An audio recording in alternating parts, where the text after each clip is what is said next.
School की छुट्टियां थी। मैं अपने मम्मी पापा के साथ अपने दादाजी के घर आनंद विहार आया हुआ था। वहां मुझे सबसे ऊपर वाले फ्लोर पर एक छोटा सा कमरा दिया था। उस कमरे में एक खिड़की थी जिससे मोहल्ले का अच्छा खासा व्यू दिखता था।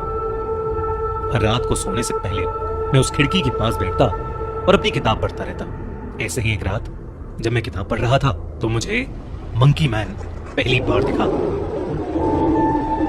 मैं खिड़की के पास एक नई नॉवेल लेके बैठा था।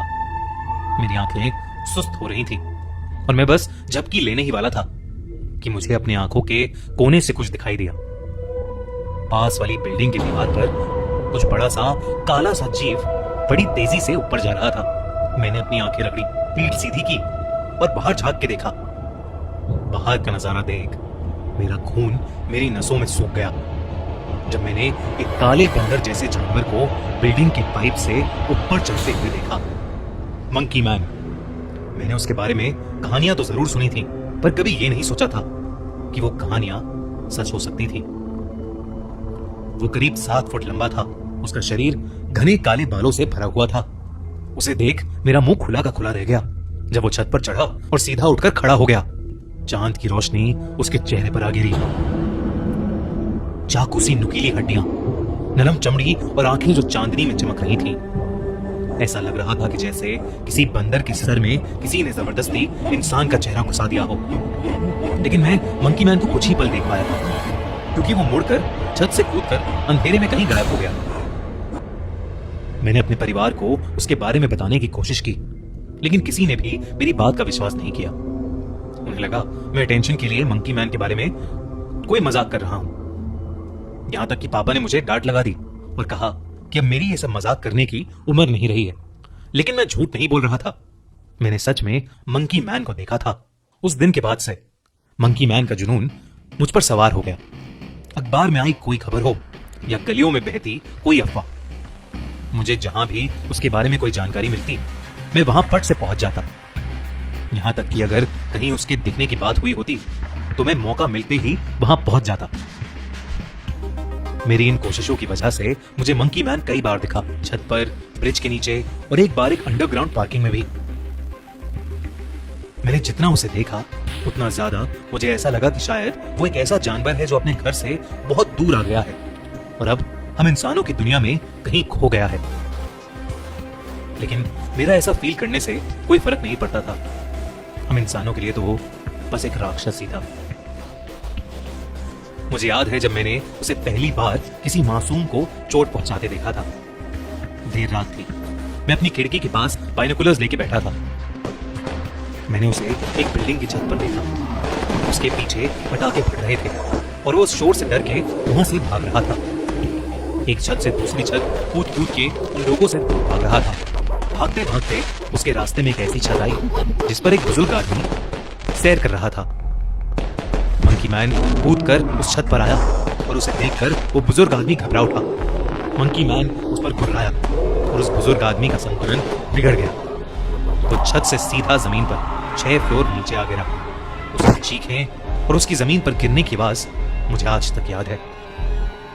ये पहली बार था जब मैंने अपने सामने किसी को मरते हुए देखा था। सुबह उस बुजुर्ग आदमी की बिल्डिंग के पास खड़ी भीड़ और एम्बुलेंस को देखकर मेरी आंखों से आंसू निकल आए। मैंने अपने पेरेंट्स को उसके बारे में नहीं बताया, सिर्फ इसलिए नहीं कि मुझे पता था कि वो मेरी बात पर विश्वास नहीं करेंगे, पर इसलिए भी कि मैं वो देखकर बुरी तरह डर चुका था। उस दिन के बाद से मैंने मंकी मैन को ढूंढना एकदम बंद कर दिया। जितना हो सके उससे दूर रहने का सोचा। लेकिन इसके बावजूद कभी कभी रात में उसके चिल्लाने की आवाज मेरे कानों तक पहुंच ही जाती थी। उसके किस्से और ज्यादा खतरनाक होते चले गए। सुनने में आ रहा था कि उसकी वजह से और लोगों की भी मौतें हुई थी। अब मैं उसके नाम से काफी ज्यादा घबराने लगा था। एक शाम की बात थी। सूरज धुंध में डूब रहा था और मैं दोस्तों के साथ क्रिकेट खेल के अपने दादाजी के घर वापस आ रहा था। मेरे घर के पास की गली जिससे मैं गुजर रहा था, वहां कोई भी इंसान नहीं था। बिल्कुल सन्नाटा था। उस गली में अचानक मुझे एक बड़ी सी परछाई मेरे पीछे चलती नजर आई। मैं पीछे मुड़ा तो और कोई नहीं, वो मंकी मैन मेरे पीछे पीछे चल रहा था। ये देखकर मैं कांप उठा और वहीं जम सा गया। मैं घबराहट के मारे आगे चल ही नहीं पा रहा था और वो धीरे धीरे मेरे पास ही आ रहा था। अचानक वो मेरे ठीक सामने आया और उठकर खड़ा हो गया। वो मुझे घूर कर देख रहा था। उसकी आंखें लाल थीं। उस रात वो मंकी मैन बेहद गुस्से में लग रहा था। अचानक वो मुझे देखकर एक अजीब तरीके से गुर्राने लगा। उसकी आवाज सुनकर मैं फुल स्पीड पर वहां से भागा। वो मेरे पीछे पीछे भागने लगा। मैं जैसे तैसे गली के एक अनजान मकान में जाकर छुप गया। वो उस मकान तक आया, लेकिन फिर पास वाली दीवार चढ़कर मेरी नजरों से गायब हो गया। मैं किसी तरह हिम्मत करके अपने घर पहुंचा और अपने कमरे में घुसते ही घबराहट के मारे रोने लगा। तभी मैंने फिर से मंकी मैन के जोरों से गुर्राने की आवाज सुनी। उस रात फिर से मैंने अपनी खिड़की से उसको देखा।